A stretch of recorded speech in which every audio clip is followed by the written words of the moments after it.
एक समय की बात है। एक गांव के पास एक घना और भयानक जंगल था। गांव के लोग जंगल के इतने पास होने के बावजूद भी कभी उस जंगल में नहीं जाते थे। उस जंगल के बारे में कई भयानक कहानियां मशहूर थी, लेकिन सबसे ज़्यादा डरावनी कहानी थी एक पुराने पेड़ की। उस पेड़ को लोग शापित पेड़ कहते थे। पेड़ बहुत पुराना था, लकड़ी का रंग काला पड़ चुका था और उसकी मोटी जड़ों से एक अजीब सी दर्दनाक खुशबू आती थी।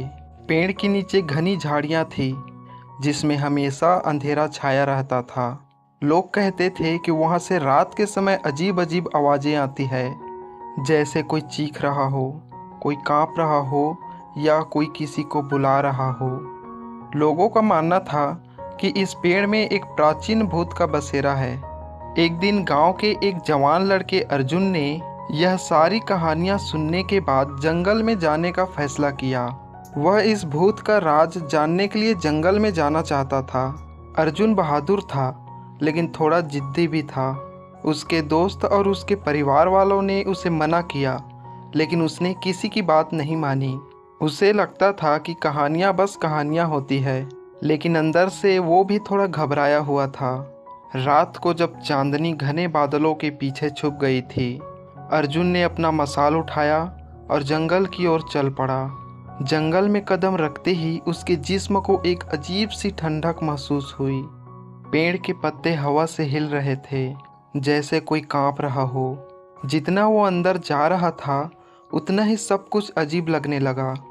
जंगल के रात के खामोशी में सिर्फ उसके कदमों की आवाज़ ही थी। आखिरकार अर्जुन उस पेड़ के पास पहुंच गया। पेड़ बहुत बड़ा और भयानक था। पेड़ की मोटी शाखाएं उस पर लटके हुए भूतों की तरह दिख रही थी। अचानक हवा तेज होने लगी और एक सर्दी की लहर उसके अंदर तक घुस गई। अर्जुन ने अपनी मशाल की रोशनी पेड़ की तरफ की। पेड़ के अंदर एक बड़ा सुराख था, जो एक गुफा की तरह दिख रहा था।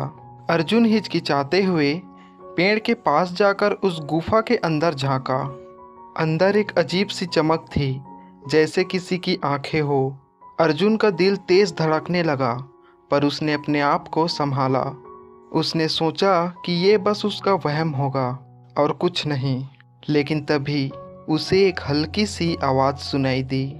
आवाज़ धीरे धीरे तेज होती गई। ऐसा लगा जैसे कोई उसे बुला रहा हो। अर्जुन, अर्जुन। अर्जुन ने पीछे मुड़कर देखा, पर वहाँ कोई नहीं था। उसका घमंड अब डर में बदल रहा था, लेकिन अब वापस जाना इज्जत की बात हो गई थी। उसने अपने आप से कहा, मैं डर नहीं सकता, ये सब बस एक वहम है। लेकिन तभी उस गुफा से एक ठंडी हवा का झोंका निकला और एक पतला सफ़ेद आकार पेड़ के ऊपर से नीचे आने लगा। वो एक भूत था, एक पुरानी आत्मा जो शायद कभी एक इंसान थी, पर अब एक डरावना साया बन चुकी है।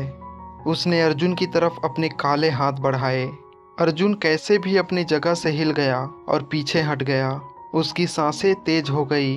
भूत ने अपनी प्यासी आंखों से अर्जुन को घूरना शुरू कर दिया। अर्जुन ने अपना मशाल भूत की तरफ किया, लेकिन हवा इतना तेज था कि उसकी मशाल बुझ गई। अब अंधेरा और गहरा हो गया था। भूत के करीब आते ही अर्जुन को महसूस हुआ कि वो बिल्कुल भी हिल नहीं सकता, जैसे उसके पैर जमीन से चिपक गया हो। भूत उसके आसपास घूमने लगा। अर्जुन ने अपनी आंखें बंद कर ली और मन ही मन भगवान का नाम लेने लगा।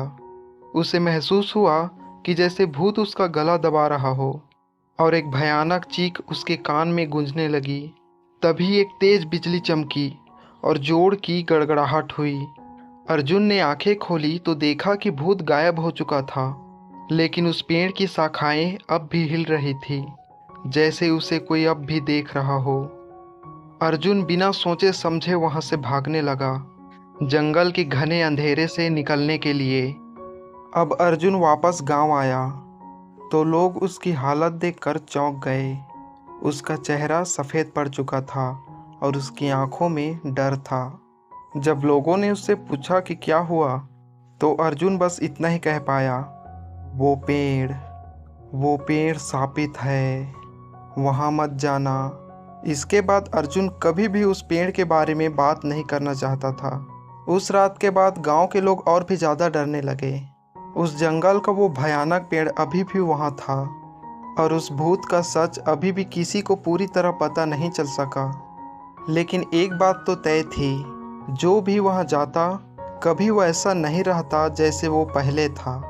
और इस तरह वह जंगल और उसके शापित पेड़ की कहानियाँ गांव में सदियों तक लोगों के दिलों में डर बनाए रखी।